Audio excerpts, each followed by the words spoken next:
нас леса большие все-таки, да, обширные территории леса, и можно заблудиться легко. И очень много есть быличек, это такие короткие истории про нечистую силу. Рассказывают до сих пор, что какой-то старичок водил в лохмотьях по лесу. И говорят, водит, если далеко, глубоко в лес уйти, то он будет водить, хозяин леса. Он специально водит, ему хочется общаться с людьми. У Спочи там мужчина у нас заблудился. Действительно, говорит, какой-то старичок меня водил. Он говорит, так выведи меня уже на дорогу. И он, говорит, вспомнил, что надо перевернуть куртку наизнанку, вывернуть. Вывернул куртку, попросил, он его вывел.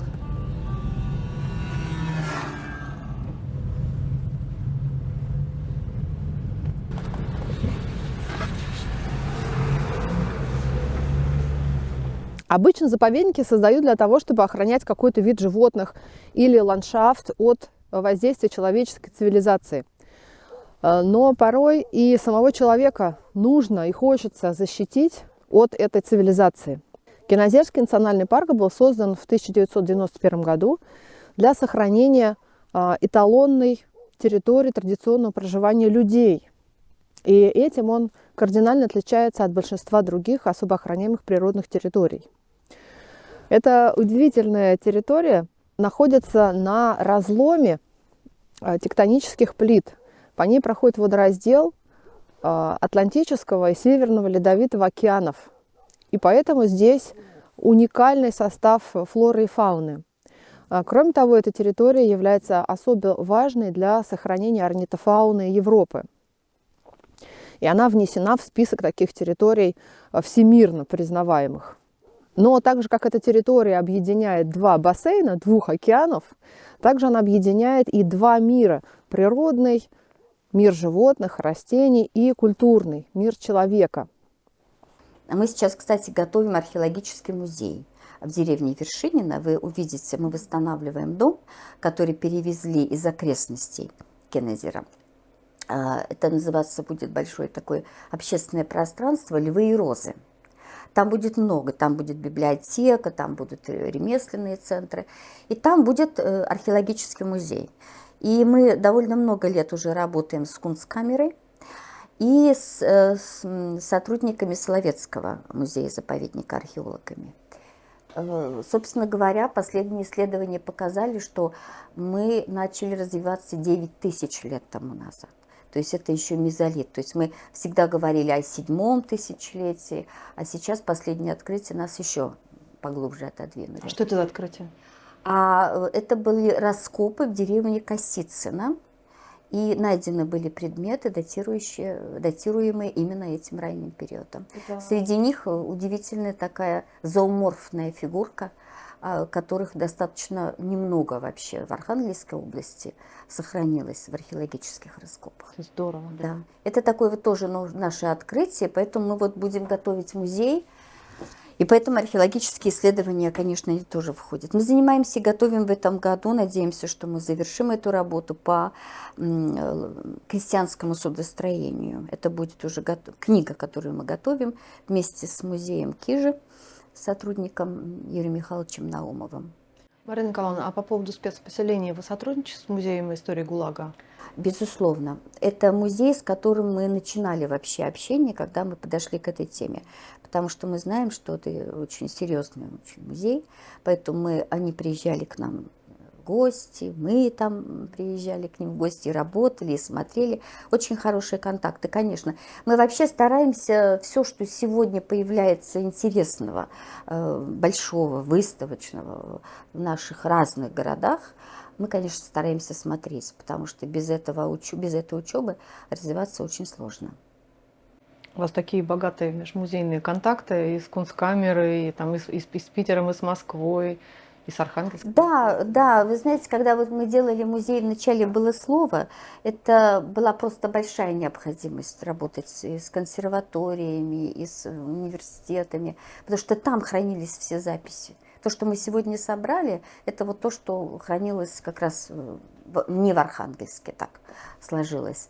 Вот. Поэтому, да, мы работаем очень широко, но это, мне кажется, вообще счастье, когда ты можешь работать в таком контексте, и люди прекрасно не только откликаются, а мы создаем какие-то общие темы, мы прописываем госзадания. Мы сейчас вообще национальные парки, научные отделы, отданы под кураторство Российской академии наук.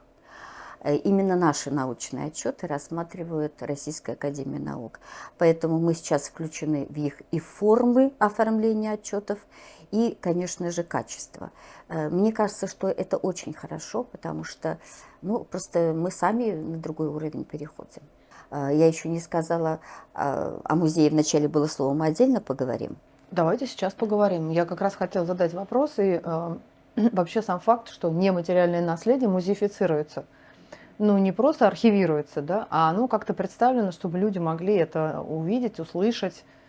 Как это вообще возможно? Есть ли такой опыт до музея, вначале было слово, на что вы опирались, когда вы его делали? Это же очень сложно технически и концептуально тоже подать, чтобы было понятно. Я с вами абсолютно согласна, что это было очень сложно, и образцов не было. Во всяком случае, мы их не нашли. Когда я работала в Московском университете, конечно же, мы вместе обсуждали, как это сделать музей. И мне предлагали, что это должен быть музей, где можно будет рассказывать о богатырях, поскольку они, так сказать, да, одни из носителей культуры былин и так далее, вернее герои былин. Но я понимала, что это все не об этом должен быть музей, и мы действительно какое-то довольно продолжительное время работали над концепцией. И вот однажды с Анной Александровной Ивановой, как раз сотрудником этой кафедры, уже находясь на территории Кинозера, мы вдруг поняли, что мы должны просто сделать музей о человеке и о его тексте. Когда мы это поняли, мы очень легко собрали концептуально. Мы решили, что этот музей будет разложен на этапы человеческой жизни, потому что фольклор, он был очень адресный. И если, например, колыбельная была нужна только в детстве, то в другом периоде она была не нужна.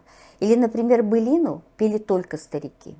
Им никому другому петь ее не разрешалось, даже если и люди более раннего возраста. Духовные стихи пели только старики.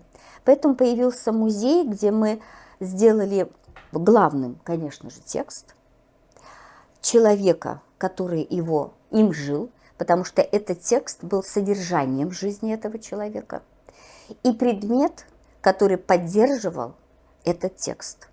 То есть мы пошли впервые в пространственно-предметной среде музея не от предмета, а от текста. Поэтому у нас очень немного аннотаций. В основном это все подлинные тексты. Чтобы, может быть, чуть поточнее объяснить, я расскажу. У нас есть зал сказителей, где между большими портретными изображениями есть такие витрины промежуточные. Вот эти витрины как раз контекст жизни этих сказителей. Что для них было важно? Для них было важно то, что жива земля, вода, небо, все очень живое. Поэтому там представлены предметы, на которых есть, может быть, эти изображения условные. То есть предметика шла вторым, после текста и после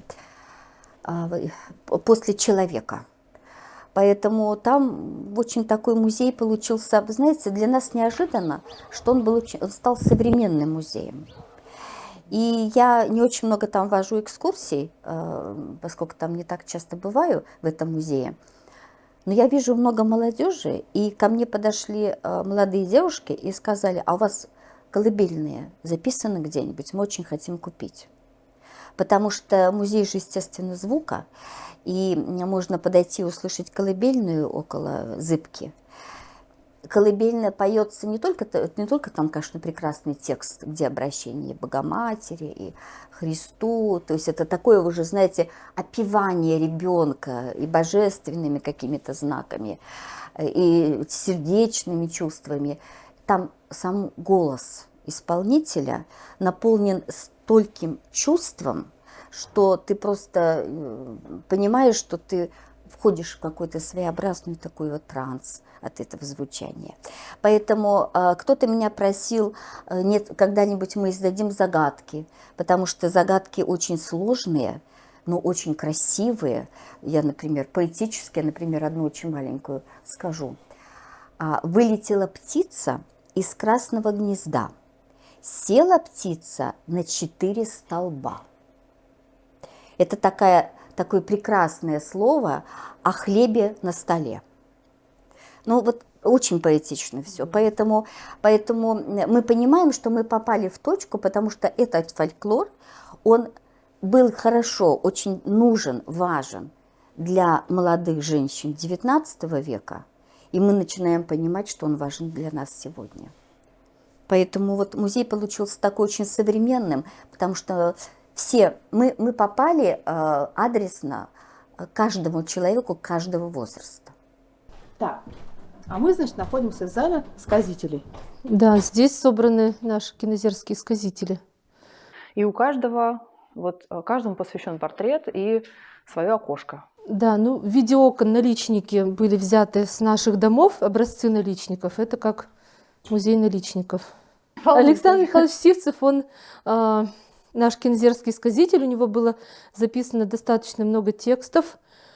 И самый такой знаменитый, наверное, текст – это историческая песня Чурила Екатерина.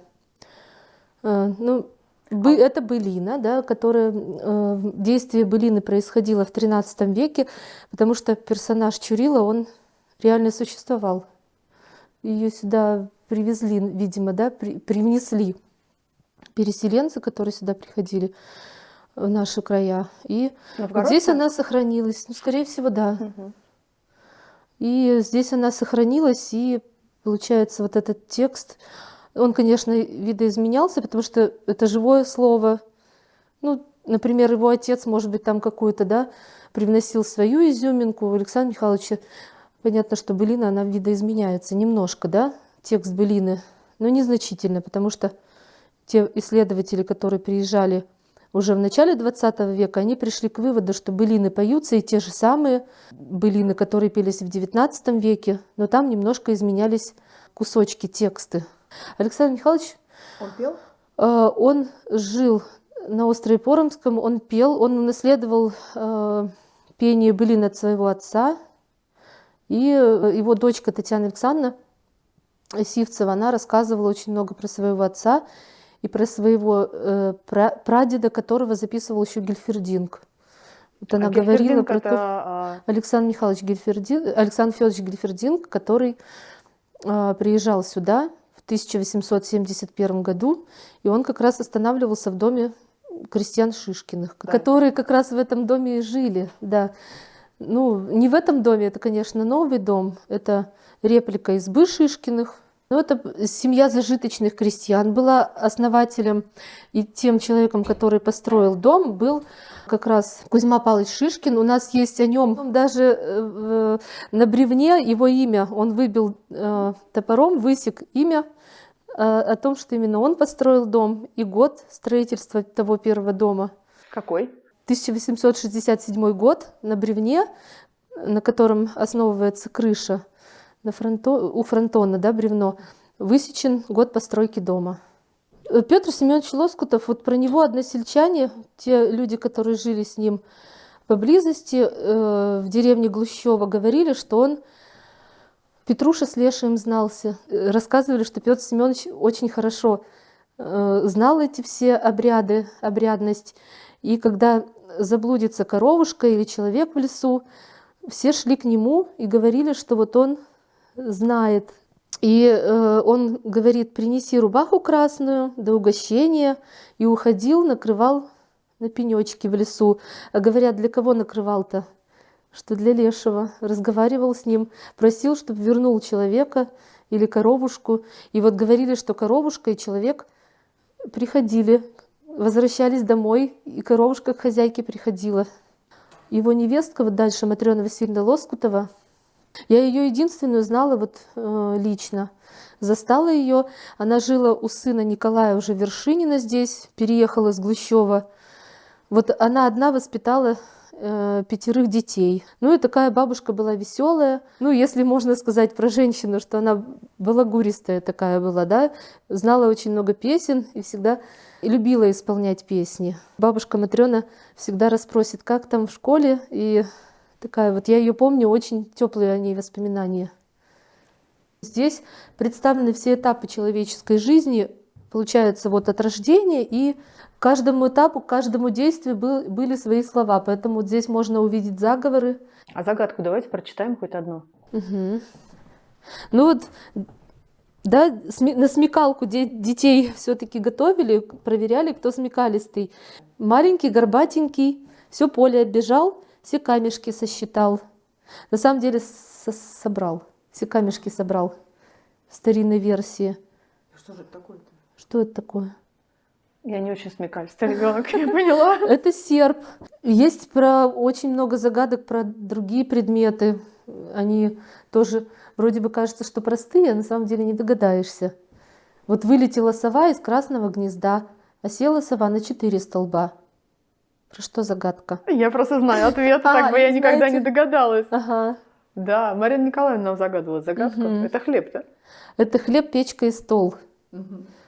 Вот, а еще первые 5 овец сено выгребают, а другие 5 овец труху подбирают. Про что? Тоже не догадаться, потому что мы сейчас очень мало имеем дела с этим. А на самом деле кудель придут. Вот пальцы. Первые 5 овец сено выгребают из кудели, Точно. а другие труху подбирают.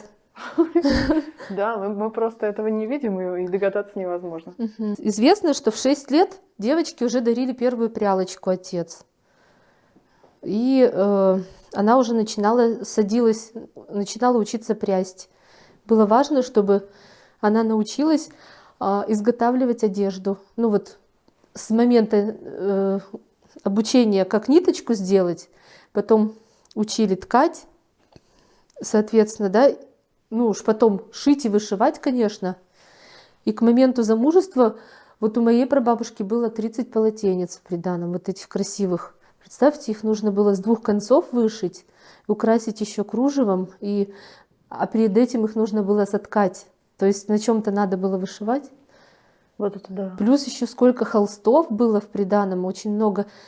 Нужно было сарафанов себе еще нашить, рубах. Анна, я, знаете, хотела спросить, а бабий кут это где? Это вот за печкой. Я как раз вчера буквально маленькую такую заметку писала в группе музея, что это вот такое было женское место, где создавались блюда северной кухни, ну такие обычные, простые, но мы до сих пор вот их используем, и рыбники едим, и кашу в печке очень вкусно сварить. Вот как вот женская комната? Это как кухня и даже, может быть, кладовка, потому что там муку хранили, и... Да пойдемте посмотрите, Да, пойдемте. снимите. Угу. Здесь, правда, не было вот этой капитальной стены, вот как у меня у бабушки было, да, то есть была печка, она выходила сюда, и там была как печурок такой для квашни, она туда ставила квашню, и там тесто поднималось. Ну вот это вот такое вот укромное местечко. У нас в Каргопольском уезде называли прилуб, то есть место за печкой, где женщина там какие-то, да, готовила блюда, тесто замешивала, называли прилубом. От слова лубиная, деревянная, да, деревянный уголочек такой. А это заборка, традиционный шкаф. То есть он как шкаф, верхняя часть оттуда открывается, а нижняя отсюда? Иногда две, да, с 2 сторон. То есть с одной стороны были открывающиеся шкафы, это на заказ делали, как хозяевам надо. То есть кому-то надо было, чтобы с этой стороны обе, и верхняя, и нижняя часть открывались. У меня, у бабушки, у нас, по-моему, так же было. Здесь белье хранили, постельное внизу. Росписи появились в конце 19 века, когда научились делать вот такие печи с дымоходом. Потому что до этого были курные избы, и топились они прямо в избу. Вот. А потом научились делать дымоход, и уже была не глинобитная печка, она была вот из кирпичей. И потом уже, да, конечно, захотелось украшать избу, потому что она не была уже такой закопченной. и появились росписи. А Маленький это шкафчик. чайный шкаф. В нем прятали чай и кофе, они стоили же денег. И вот прятали, хозяйка закрывала на замочек. Здесь замочек вырезан уже, да, но здесь был такой ключик, и вот она с собой его носила. Да, и вот рассказывали, что бабушки закрывали от внуков и конфеты потом уже, когда в советское время закроют, чтобы не сладкоежничали. Прялки расписывали, конечно, свесы домов, свесы кровли расписывали. Очень красивые росписи. Вот у нас красивая прялочка есть, можете снять тоже ее. А не сплетите нам, что ли? Я не очень хорошо это умею делать. Ну вот у прялки есть донцы, да, на которые садится хозяюшка, пряха. Так, ну обязательно нужно сделать, вычесать шерсть. Есть вот такие чески, вычесывают. И потом делают кудель. Кудель придут веретенцем, чтобы ниточка получалась.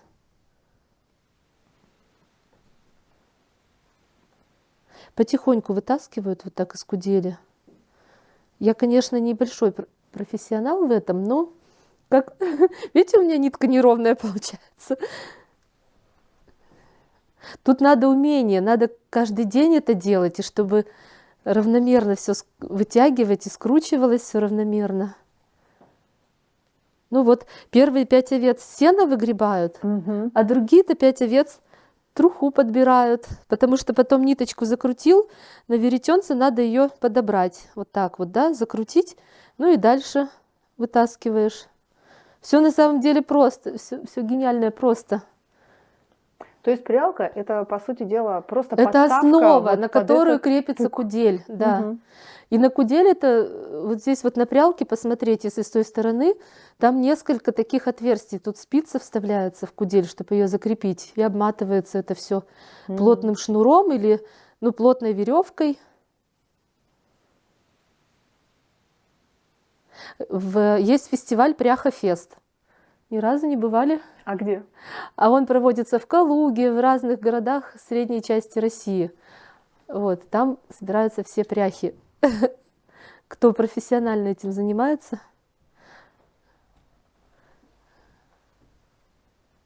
Так, ну вот девушки уходили на вечерку, и им мать говорила, что просто так не пойдешь, надо было прялку с собой брать. Знали об этом? Что просто так Нечего веселиться сидеть, и да? плясать нечего, да, надо было не просто сидеть, а вот и заодно парни присматривали себе жен. Вот которая ровно придет, та, значит, у нее характер такой уравновешенный. А если комочками, вот как у меня, я, наверное, не очень уравновешенная, потому что я еще не умею особо, да, ну, у меня нет такого навыка, я каждый раз не приду. Если с 6 лет, так Меня прабабушка учила, вот я помню это с детства, как это делается, а так, если я каждый день бы пряла, я, конечно, ровно бы сделала, да. А так вот парни смотрели, если ровненько придет, значит, хорошая мастерица и, наверное, характер уравновешенный. Видите, у меня тут все комьями пошло. Неумеха я. А шерсть вот это откуда? О, это была в музее здесь. Ну, это от наших кинозерских овец. У нас же разводили овец. Вот до последнего времени даже вот и мы с мужем держали овец. У нас было 5 овечек каждый год. Стригли. У меня муж стриг. Я, конечно, этим... Там надо силу, чтобы зажать ее и вот постричь. Ну вот надо веретешек несколько напрясть, потом их скручивали. Еще нужно было эту ниточку сучить, вот с 2 веретешек сделать двойную нитку, чтобы она уже была пригодна для вязания. Вот она вот так вот скручивалась. То есть вот уже из этой двойной нитки потом вязали носки. Ну, у меня тут неровная. Может, это не показывать? Нет. Неровная. Некрасиво. Что Смотрите, люди-то скажут? это позор на мою голову. Да. Ничего себе. Она шерсть еще, видите, она какими-то клочками. Вот со спины шерсть хорошая у овец. Она прям ровная, такая вот свисает. Тут она какими-то с живота, наверное, хухреватая, как бабушка говорила раньше. Хухреватая. Да, слово хухреватая означает растрепанная, ну такая вот неравномерная, не одинаковая. Дочка могла на материнской прясть. Она была пониже, так спицу ниже вставляли, чтобы кудель Я была первый раз вот это слышу. Представляете, сколько про прялки рассказывают, я Да. никогда вот этого не знала. И вот жених, если не было у девушки прялки, а как она замуж-то выходила, ей надо было дома тоже потом прясть, у жениха-то в доме. И он ей вот дарил на свадьбу красивую прялку. Это было принято вот так. Потому что она же у матери не заберет или там, да? Может, у нее и своя была, но плохенькая какая-нибудь от бабушки. А ему-то хотелось, чтобы у нее было вот от него подарочек. Модная. Вот, да. А как же можно уколоться-то в веретено? А, спящий красавец? Нет, были другие веретена с иголкой на конце, но для них нужно было деревянную такую подставочку в виде пуговки с углублением. Такие тоже были. Но их уже не на ногу опирали, а куда-нибудь вот на То есть какой-то... как бы вот сидишь. Да, и на них, да, у них острая была вот такая вот, кончик острый. То есть не держишь Наши вот так? северные веретена, они не острые. Но это европейская сказка, где она укололась веретежком и уснула.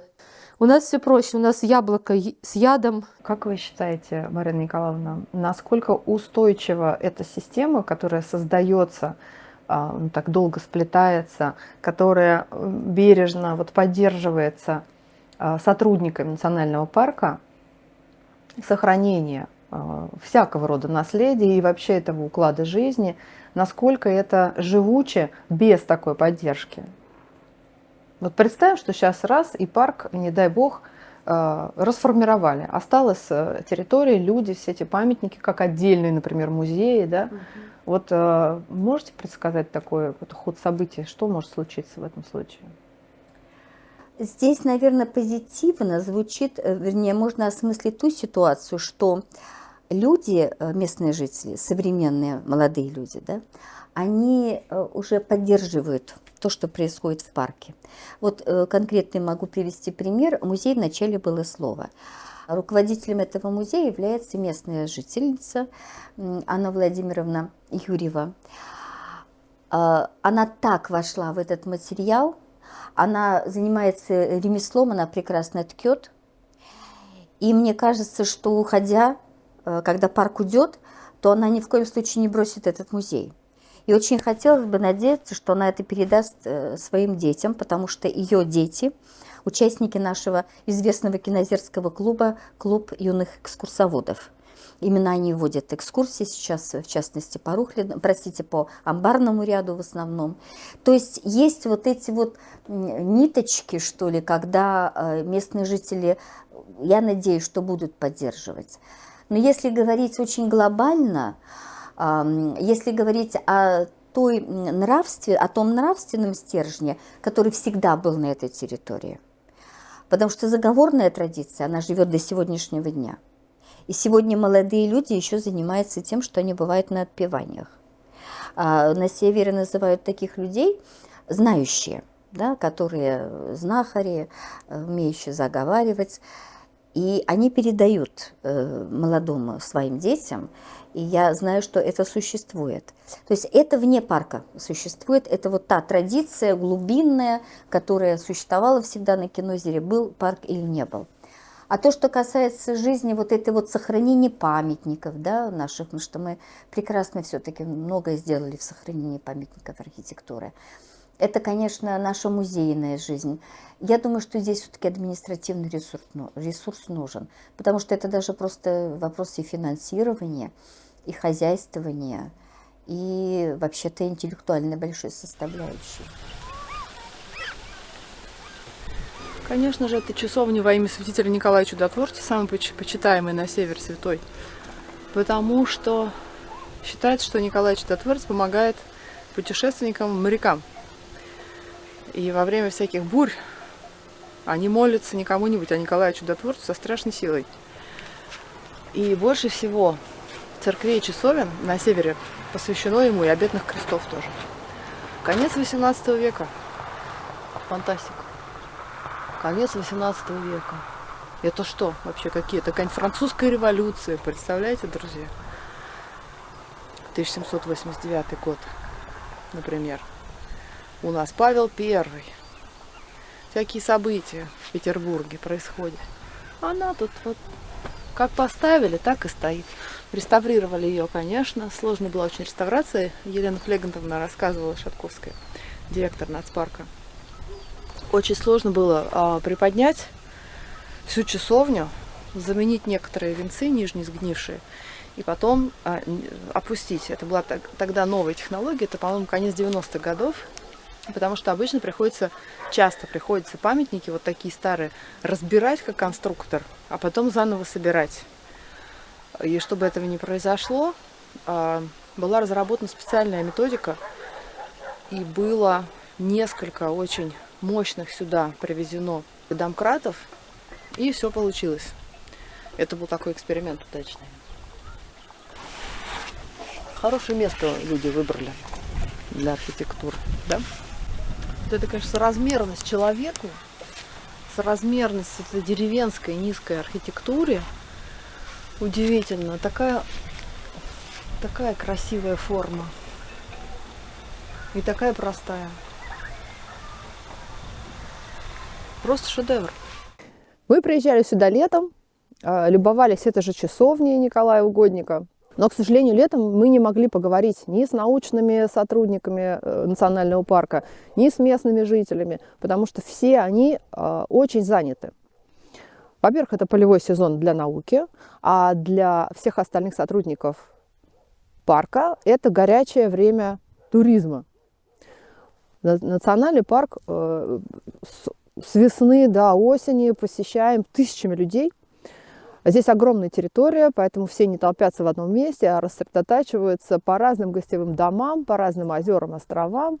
Здесь есть и рыбалка, и катание на лодках, катерах, пешие походы, конечно, посещение культурных достопримечательностей. Здесь очень много уникальных просто деревянных часовен. Это народное крестьянское зодчество, сохранившееся здесь именно в своем родном ландшафте, ниоткуда не перевезено, не смещено, и это очень ценно. Но и зимой, как выяснилось, здесь тоже есть чем заняться. Здесь есть лыжные трассы, можно кататься на снегоходах. Гостиницы почти пустые, вы можете выбрать здесь почти любой дом для того, чтобы остановиться, пожить какое-то время в тишине, можно даже без электричества выбрать дом. Но для нас зимнее время особенно ценно тем, что мы можем поговорить, наконец, с сотрудниками национального парка, с местными жителями о том, как им живется тут и работается. У них есть немножко свободного времени и для нас. Я родился здесь, в Кенезере, в 12 километров от деревни Вершинина. Здесь школу закончил, начальную, среднюю. Служил в армии 1,5 года. Затем, после армии, в 1994 году я пришел на дембель в мае, а устроился работать в национальный парк в октябре, 10 октября. Вот с 10 октября я начал работать техником-смотрителем, по часовням работал. Затем работал в 1997 году лесником, потом госинспектором, потом возглавлял один из участков. И с 2005-2006 года я старший госинспектор и возглавлял оперативную группу здесь. 5-летку. В 2010 году, к сожалению, или не знаю, так сложились жизненные позиции, я немножко ушел с национального парка. На 10 месяцев я ушел в начале июня, а пришел я 12 апреля 2011 года обратно. Через 10 месяцев вернулся обратно в ту же должность начальника оперативной группы. Затем с осени 2011 года я возглавил лесничество Кинозерское. И вот до сегодняшнего я работаю старшим госинспектором, лесничим. Но это как бы должность неофициальная, есть штатное расписание, но официально в трудовой стоит, что ты старший государственный инспектор. По образованию я вообще техник-электрик. Когда-то закончил здесь местный в Архангельской губернии Вельский совхозтехникум. Заочно собирался уйти в электросети, но когда закончилась учеба, директор сказал, говорит, ты плохие времена прожил, говорит, в парке, а сейчас, говорит, предлагает другую, что не устраивает зарплата. Я сказал, да нет, меня, в принципе, устраивает. Ну, тогда с чего, в чем дело? Или переходи в электрике, оставайся здесь. И я остался здесь так. В самой Вершине я проживаю чуть больше 15 лет. Когда старший ребенок пошел в школу, ну, лет 17, наверное. Потому так. что школа здесь есть? Да, потому что здесь средняя школа, а мы учились раньше в советское время в интернате 6 дней в школе, а на выходной в субботу уходили, в воскресенье или в понедельник рано утром возвращались здесь. Раньше в интернате было больше людей, чем местных. Сейчас школа небольшая, осталось всего лишь 40 детей. В детском садике 12, потому что семьи все маленькие, хотя я из семьи 5 братьев и 1 сестра. Они все у меня находятся в городах, уже 2 братьев Царства Небесного нету. Я сейчас самый маленький в семье. Поэтому и у меня в семье у них то же самое, у старшего 2 детей, у сестры 2, там у братьев у остальных по 1. Поэтому семьи небольшие. А у вас, как у инспектора, работы когда больше, зимой или летом? А практически круглогодично, кроме такого межсезонья, это более-менее спад идет ноябрь месяц, да, начало декабря, мы ходим в отпуска. И также апрель месяц, нет, апрель все-таки, только апрель. Март еще работ много всяких, и учет, и биотехния, все, что связано с охраной. И в этот момент у нас небольшой спад, потому что в деревне наступает распутица, и дороги становятся не асфальт у нас здесь, и становится не высшего сорта. И в этот момент небольшой спад. Затем у нас с мая месяца уже идет подготовка к тому же пожароопасному сезону. Мы делаем минполосы, новую прокладку, уход за старыми. Затем у нас на территории сектора 40 оборудованных туристических стоянок. А стоянка себя представляет это стол с навесом, мусоросборник, кострище, дровяник с дровами, туалет. Мы перешли уже года к 3 к раздельному сбору мусора. Медленно, но идем, потому что часть гостей не хотят смешивать все. Хотя подписаны урны стоят с тем, что раздельный сбор мусора. Но бывает. А местные-то как, привыкли? А местные, в принципе, уже к парку привыкли. Штат у нас на территории сектора, кроме как вот у меня сейчас появился помощник, все 100% местные. Здесь все, начиная инспекторская, водители, капитаны, уборщицы в служебном помещении, трактористы и так далее. Весь штат полностью местный. И территориально они находятся, большая часть в Вершине, остальные по периферии, там, где они работают. Те же гиды и так далее, это местные. Хотя в летний сезон у нас уже добавляется еще иногородних, которые проводят экскурсии, потому что с потоком мы не справляемся. Инспектора, в принципе, ездят, начиная там в зимний период от снегоходов, а часть из них работает трактористами, часть из них работает водителями. В летний период мы ездим на моторных лодках, перевозка людей, грузов и так далее, и все, что связано с жизнедеятельностью национального парка. Поэтому как бы инспекторский состав тоже на всем, что можно, передвигается. У всех у нас есть права, естественно, но и права, не только права, но и обязанности существуют. Поэтому как бы таким образом в летний период часть мы сопровождаем туристическую группу по определенным маршрутам, перевозим и так далее. У нас есть где места, это Почесерский храмовый комплекс и Поржинский погост, там круглосуточно дежурство круглогодично.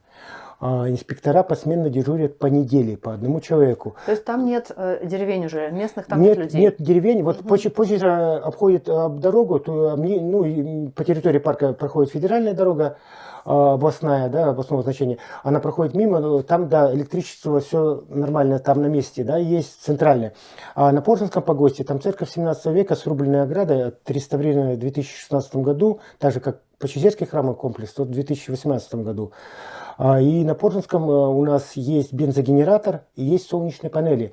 Когда не хватает солнца, вот в такой момент, это февраль месяц, ноябрь месяц, мы добавляем, естественно, бензогенератор, потому что дом там есть гостевой на 16 коек мест, баня есть, поэтому люди идут, лыжники проходят на снегоходах, инспектора готовят обеды. Если какая-то группа заказывает, то же самое обеды приготовляют, смена белья, режимное сенокошение, прокашиваем тропы, маршруты, делаем настил везде, по всей дороге. Там до Поржинского погоста пройти всего лишь пеший маршрут можно 6 километров. Из них... Откуда?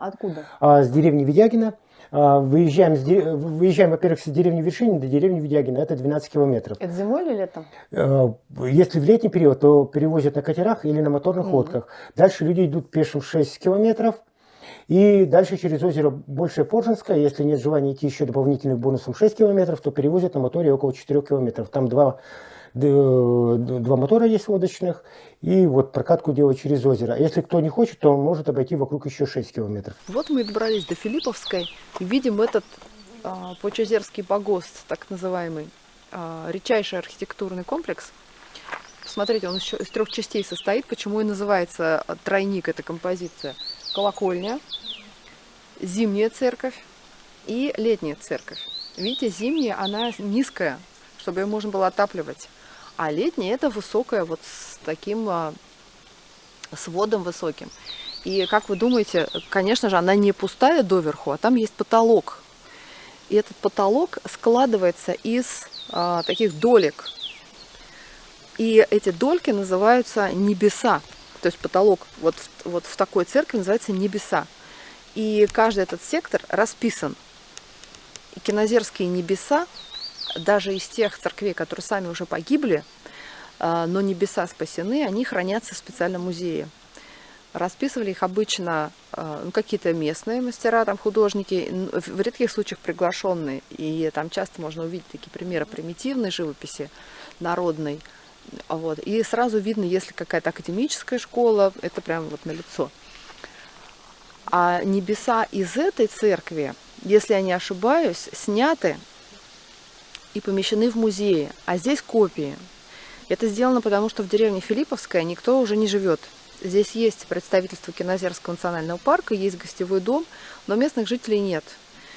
И поэтому для сохранения этой большой ценности вот подлинники поместили в музей. Ну, так часто делают, знаете, вот Давид Микеланджело, он тоже не стоит же на площади во Флоренции, он стоит в музее, а там копии. Вот и здесь также. Конструкция вот этой церкви летней называется восьмерик на четверике. Это значит, что сначала сруб идет четырехстенный, а потом к своду, чтобы перейти, на каждый угол, да, еще кладут по бревну, и получается восьмигранник, восьмерик. А потом уже переход к шатровому своду.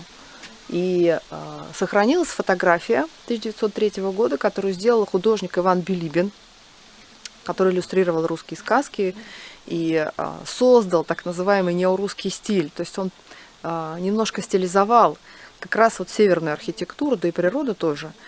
И именно так большинство из нас, наверное, представляет такой вот настоящий русский стиль и русские сказки. Вот в таком стиле мы себе представляем.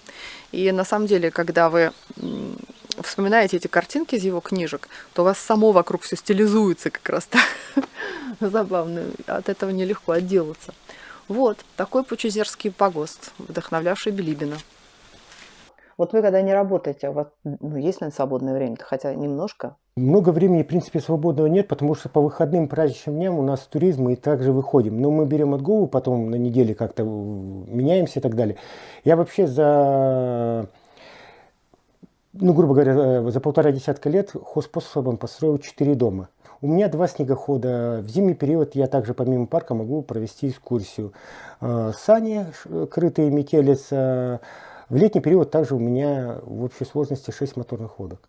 Я могу сдать в аренду и занимаюсь прокаткой. У меня много знакомых фотографов, художников и так далее. Так как я работаю давно здесь, в принципе, люди по кому-то рекламируют и так далее, приезжают. И в летний период также вот здесь, в Вершинино, больше 20 человек сдают жилье, помимо национального парка. Национальный парк не справляется с туристами, потоком. Поэтому... То есть можно у вас и остановиться, да. И вы же можете экскурсию провести, да.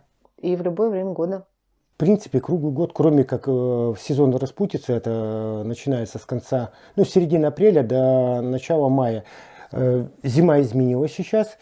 Ледостав уходит в среднем 26-28 апреля, а становление льда стало позже, в среднем около 15-20 декабря. А в старые времена лед становился на ноябрьский, на 4-7 ноября. Поэтому мы делаем промерку льда первоначально, прежде чем идем пешим, человека 3-4, одеты жилеты спасательные, веревка с собой. Мы промеряем, выставляем вешки. Для пешеходов 7-10 сантиметров, для снегохода, соответственно, лед должен быть не менее 15 сантиметров. Тогда только пускаем снегоходы. А так предварительно, если в частном образом, могут ездить. И также мы заранее, где-то в конце марта закрываемся. В зависимости от весны закрываем дорогу. Частники ездят еще долго, до того момента, пока кто-нибудь не утопит снегоход. Так же, как вот сезон лодочный закрывается в среднем 4-10 ноября, то, соответственно, мы закрываем сезон лодочный, больше на водоеме выходим. Хотя аварийно держим моторы, потому что мало ли что-то случится, мы должны выехать все равно. То есть вы тоже, если кто-то там провалится под лед, то вы спасаете? Ну, здесь есть, в принципе, вершение МЧС, но мы также участвуем в тушении, если где-то загорится в населенном пункте, оказываем услуги. У нас 2 пожарных машины в национальном парке, рукавная линия больше 3,5 километров, есть мотопомпы, большие, с напорами и так далее, шансовый весь инструмент. На территории национального парка последний пожар был только в 2013 году. У нас, бог милует, мы на первоначальной стадии находим, когда в районе кострища, контролируем, плюс местные какую-то дают информацию. Поэтому как бы по пожарам более-менее все проходит у нас. Хотя в 2011 году горела вся страна и горела Архангельская область. Мы за территорию выезжали за километров 7-20 от территории национального парка и тушили, помогали коллегам. Потому что в лесничестве сейчас проблема, все меньше и меньше осталось людей в лесничествах, лесников везде в стране сокращает, да, и поэтому таким образом приходится оказывать, чтобы не пришел в больших объемах к нам. В населенных пунктах, да, потому что мы живем в деревне, и ждать откуда-то помощи с райцентра это долго, поэтому все сами самостоятельно. И вот Вершинина, как бы вновь в деревне съехали последние жители, здесь сейчас у нас живет только 300 человек. Это совсем немного. Как бы по сравнению с другими деревнями, там все уже во многих деревнях 1-2 человека, где-то нет уже зимой вообще. Получается, в возрасте люди там живут, а молодежь вся переехала здесь. В принципе, раньше работодатель был основной, это совхоз. Совхоз здесь был огромный, когда-то 2500 голов крупного рогатого скота было здесь. Сельским хозяйством занимались. Сейчас занимаемся с 91 года туризмом. А животноводство уже все? А от животноводства осталось от бывшего совхоза всего лишь 37 коровенок. Ну, это совсем минимально. А и в частном секторе здесь осталось 17 коров. Я также дома держу до сих пор свое хозяйство. Привычка. Когда-то я держал, у меня были 2 коня, были даже 2 коровы с родителями держали и так далее. Сейчас я держу чисто на мясо, себе 2 телят или телят с поросятами держу. Но стабильно я свое мясо себе обеспечиваю круглый год. У меня 2 бани.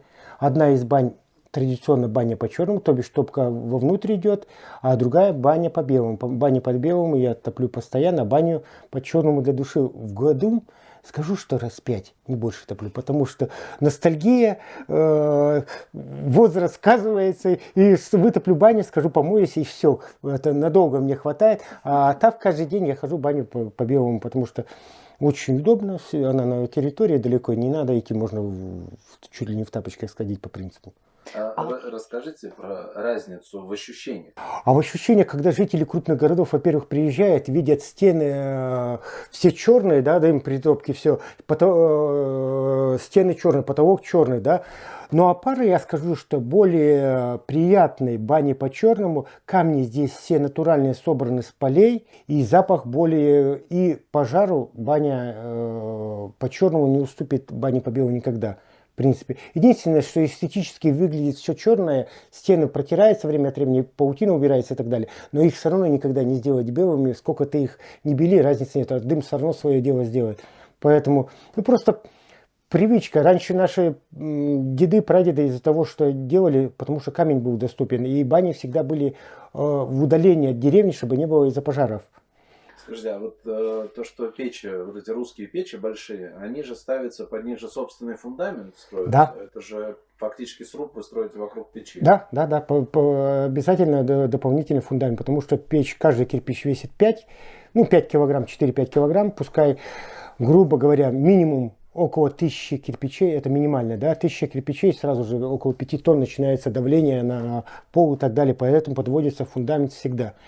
У нас вообще раньше строили только на камнях, да, а сейчас фундамент от бывшего совхоза остались бетонные блоки, они где-то 60 сантиметров на 60 и метров по 2 в длину, и поэтому ленточный фундамент в основном закладывает, или плиты затаскивает и так далее. Раньше вообще под камень ложили на глубину промерзания 2 метра столб. Столбы жили долго. У меня вот 1855 года дом, мы подняли его в 94 году с братьями. Подняли, и он до сих пор стоит ровно, все замечательно. Раньше здесь было модно, чем дальше от Туреза воды находится дом, выше территориально от воды, от озера, значит человек богаче. Когда мой прадед пришел, ему сказали, он говорит, я напою всю деревню водкой, а ему сказали, ты не местный, строй здесь. И сейчас люди говорят, вот был богатый и построил у водоема у самого. На самом деле это все было по-другому. Вот прикидываем, грубо говоря, там 170 лет прошло, 150 лет, и поменялась тенденция. Ближе людей тянется к воде. Хотя я, когда приехал сюда, здесь участки были там далеке, и не было никого других домов. Я подумал, что один не буду строиться, и построился вот здесь. Поэтому я выкопал котлован в водоем. Хотя меня из озера видно, но до озера у меня получается от дома 450 метров до береговой линии. Нематериальное наследие – это и фольклор, то есть устное народное, так сказать, творчество, но это также и ремесла.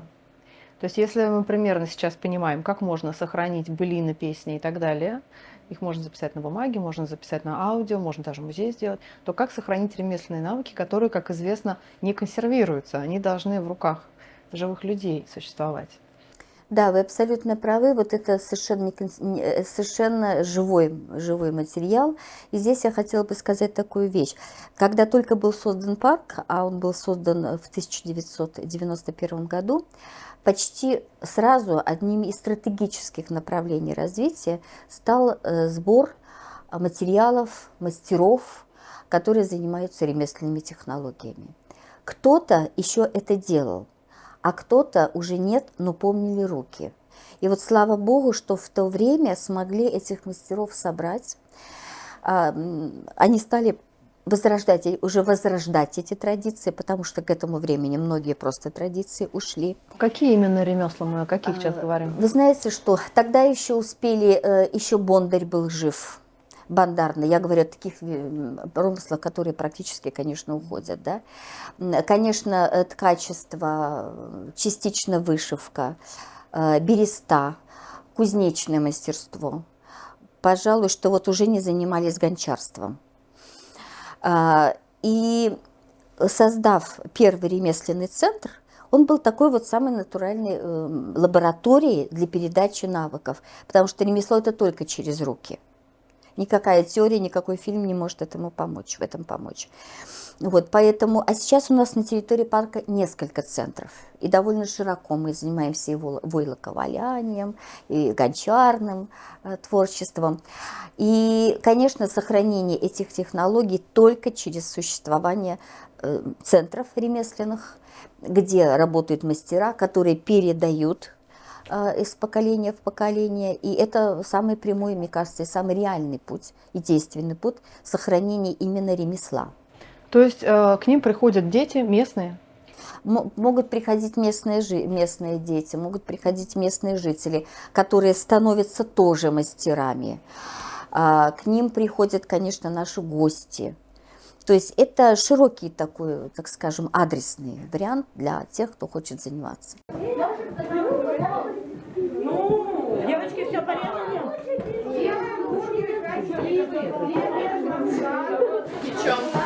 Пока вам приносят продукты, последовательность продуктов, вы знаете, тарелка и последовательность приготовления бургера, и вы можете начинать.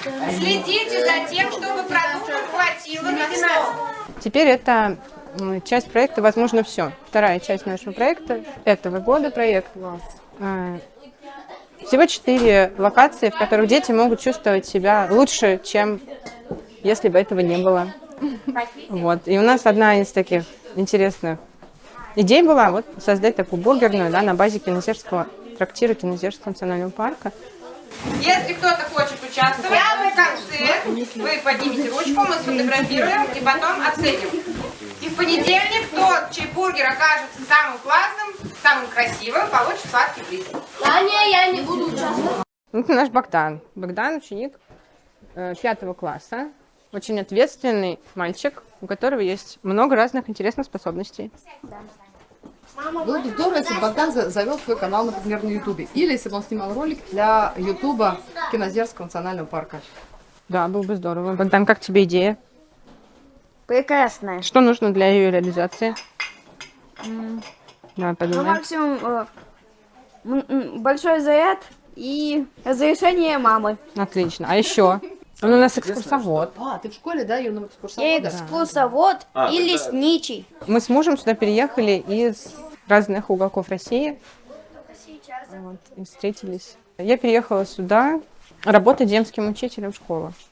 Это всероссийская программа, она вот длится, по-моему, была как раз до 22 года. Может быть, до 23-го, точно сейчас уже не помню, но условия такие, что переезжая в сельскую местность, устраиваются на работу в школу, школа подает вакансию, если нужен учитель, и учитель выбирает школу, в которую он хочет по всей России, подает заявку, приезжает, работает, и в течение 5 лет работает на этой должности, на которую он поступил.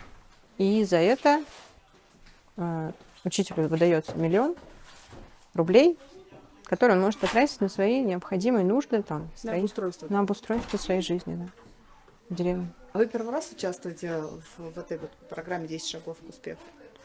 Ну вот мы в этом году поучаствовали уже 2-й раз. Мы модернизировали свой предыдущий проект. Ну, то есть мы добавили туда еще новые возможности, которые можно реализовывать. А что вы делаете в отпуске? У вас же длинный отпуск. Отпуск, да, довольно длинный. И часто в прошлом году я побывала в 2 лагерях в качестве вожатой. Здесь же? У нас, да, в Марщихинской, Каргопольском секторе, деревня Масельга, недалеко от Марщихинской, есть лагерь кинозерский. Вот там разные смены с разными тематиками. В прошлом году была экологическая тематика, и вот 2 смены в лагере, в общем, за лето. Отличный отпуск. Отличный отпуск, да, это просто шикарно было, конечно. 2-я смена у меня была в Онежском поморье, у нас тоже там есть лагерь, тоже детский. Очень интересно, так все захватывает. Ну, вроде, а потом в конце лета такая думаешь, 2 смены, да, вот, ну, все-таки отдыхала бы, чем-нибудь бы занималась лучше бы, да. А еще лето уже закончилось. А вот сейчас уже, да, весной такая, сколько смен в этом году я смогу успеть? 2 или 3? Выбор. Я живу в доме. И рассказываю о том, что я работаю в парке, мы собираем предметы и так далее. Еду я в лифте со своим соседом. Он говорит: слушай, ты что, там живешь или работаешь? Я говорю: ну, примерно. Он говорит: а у меня там дом, я хочу продавать.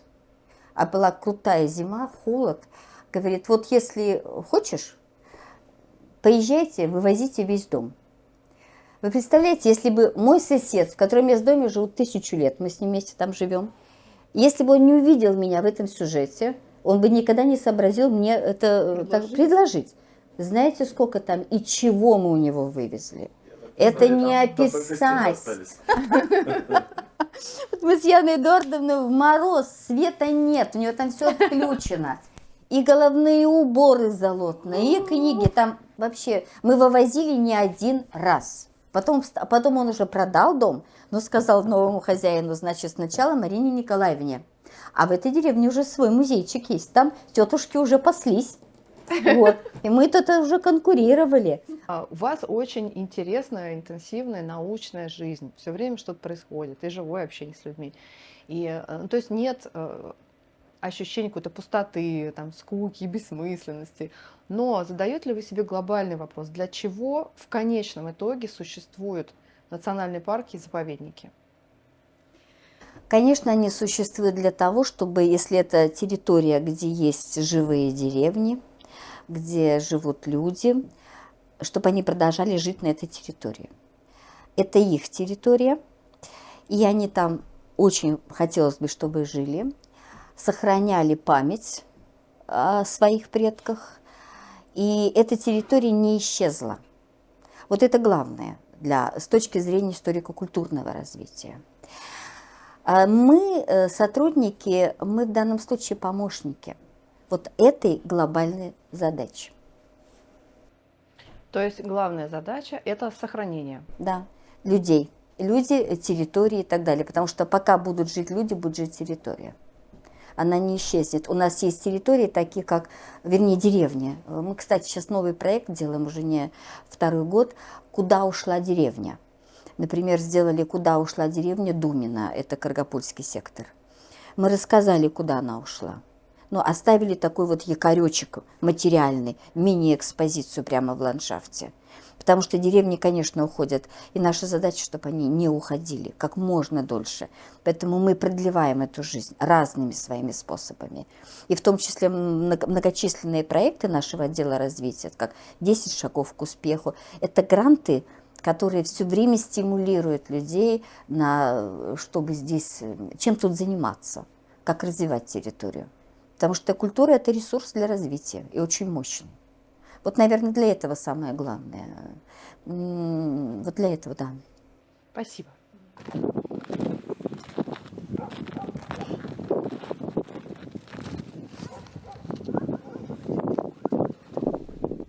Русский север очень закрытая территория. Закрытая в том смысле, что о ней сложно рассказывать. Ну и как я вам словами объясню, что мы здесь чувствуем, кроме того, что нам холодно? Мы чувствуем ритм настоящей русской деревни. И именно зимой мы чувствуем русский север. Мы чувствуем запах печных труб, мы слышим, как колят дрова по утру, мы слышим, как снегоходы ездят по улицам, как дети идут в школу, собаки лают. Нормальная жизнь, неторопливая, в своем ритме, гармоничная. Мы чувствуем себя здесь, как дома. И природа, и вот эти прекрасные архитектурные памятники, памятники народной архитектуры. Они не то что вдохновляют, они просто возвращают вас в нормальное понимание человеческой жизни. Они напоминают о смысле нашего существования. И поразительно, что есть какая-то заповедная территория, которая охраняет именно эту человеческую жизнь. Не только животных, но и человека. Человека как существо, объединяющее в себе и природу, и культуру. Это удивительно, просто уникально. И особенно удивляет, что это работает. То даже зимой, когда туристов нет, вся эта жизнь продолжается. Это не какая-то декорация и не бутафория, а это настоящая жизнь. Можно приехать сюда и зимой, и летом, и посмотреть, как это бывает. Когда человек живет внутри национального парка и не портит его. Что делать, вот, если хочешь ты заработать, да, на данный момент, то трудись ты, я не вижу проблем, кто все работает. И я рад, когда люди не водку пьют, а едут, допустим, кого-то кто-то таксует, кто-то рыбу продает, кто-то грибы, кто-то ягоды, как бы. Пускай они очень занимаются чем.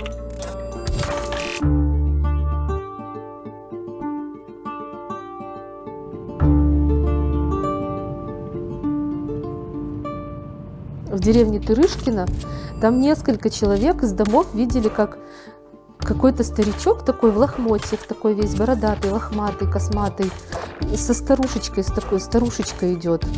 То ли она была кикимора, то ли он тоже какую-то старушку вот так водил, как вы говорите, ушла куда-то, пропала. Вот это что было? Над тем-то, конечно, смеялись, что ты, наверное, каких-то грибочков неправильных поел, ну там в лесу. Вот, а здесь их видели несколько человек, несколько семей. Я знаю, что там были не пьющие люди, вполне здоровые, здравомыслящие.